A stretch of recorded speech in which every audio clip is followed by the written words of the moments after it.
की जय। विष्णु भगवान की जय।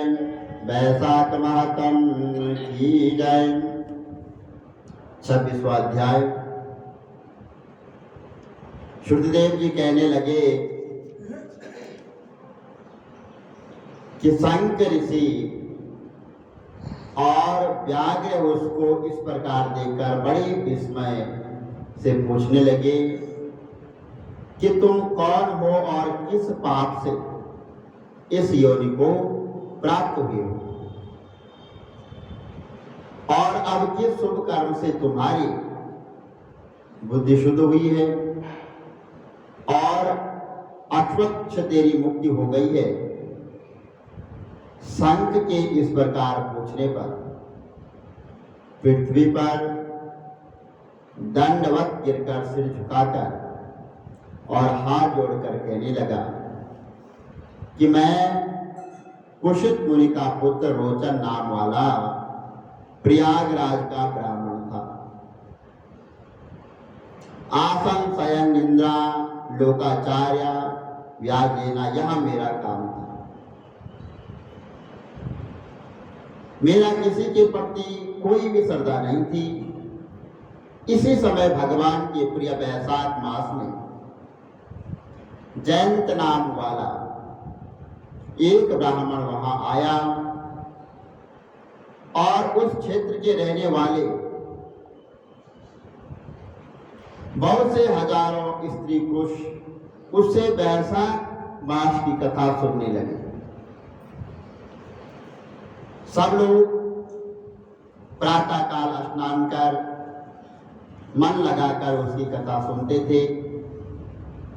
मैं केवल कौतुक देखने के लिए उस सभा में जाया करता था। मैं सिर पर पगड़ी बांध जमाकर बड़े दम्भ से वहां जाकर लोगों से इधर उधर की बातें करता और उनका मन कथा से हटाता था। उसी दोष के कारण मेरी बुद्धि नष्ट हो गई। अब मैं 84 लाख योनि भोगकर इस रूप में इस वृक्ष के कटोरे में बैठा हूं। देव योग से आपके मुख से निकली हुई कथा को सुनकर मेरे सब पाप नष्ट हो गए हैं और दिव्य देह धारण कर आपकी शरण में आया हूं। अब मैं नहीं जानता कि आप मेरे कौन हैं और मेरे कौन से जन्म के बंधु हैं। मैंने तो कभी किसी का कोई उपकार नहीं किया, फिर सज्जनों का संग कैसे हुआ? आप मुझ पर कृपा करके कहिए। संत मुनि ने बड़े प्रेम से उसको उठाया और उसके स्पर्श से सब पाप नष्ट हो गए। फिर उस दिव्य रूपधारी ब्राह्मण पर कृपा करके सब वृत्तांत कहने लगे कि हे ब्राह्मण, वैशाख मास और भगवान विष्णु का महात्म्य सुनने मात्र से तेरे सब पाप नष्ट हो गए।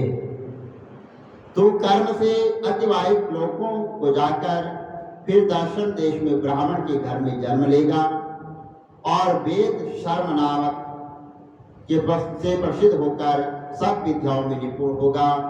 प्रत्येक जन्म में तुझे जाति स्मृति रहेगी और तुम संपूर्ण इच्छाओं को त्याग कर वैशाखों विष्णु के प्रिय धर्म को करोगे।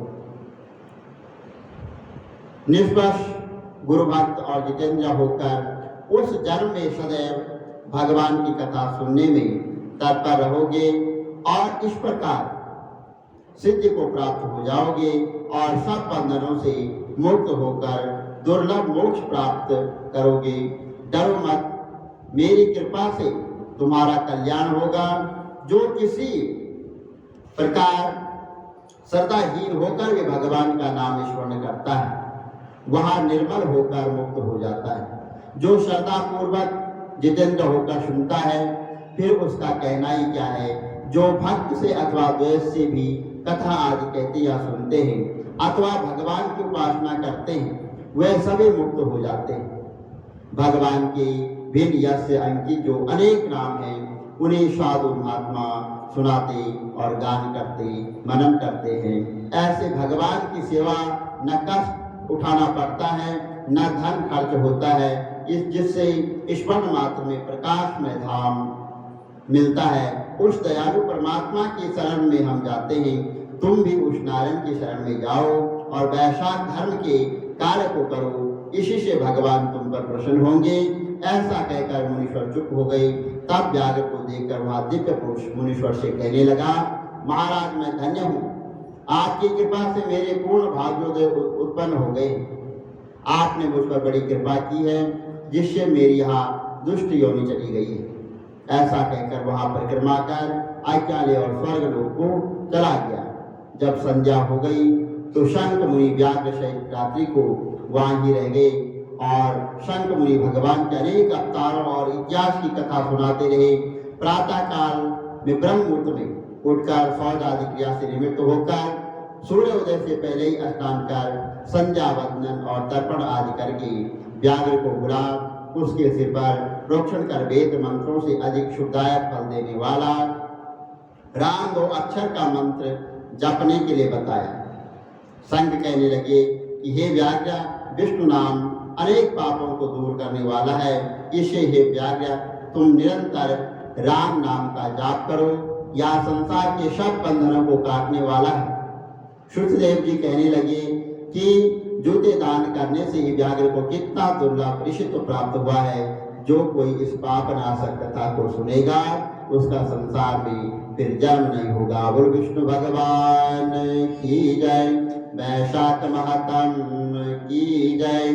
श्री कमल नेत्र कटी पीताम्बर आधर मुरली गिरधरम मुकुट कुंडल कर लोटे किया सांवरे राधे वरम। श्री कूल यमुना तेनु आगे सकल गोपियन के मन हरम। पीत वस्त्र गरुड़ वाहन चरण शुक्रित सागरम। करत केल कलोल निष्दिन कुंज भवन उजागरम। अजय मार्य डोल निश्चल पुरुषोत्तम अपरापरम। दीननाथ दयाल गिरधर कंस हीना कुशहनम। गल फूल माल विशाल लोचन अधिक सुंदर केशवम। वंशीधर वसुदेव चाय पाल चल श्री वामनम। जल डूबते गजराक लीनो लंका चेजो रावणम।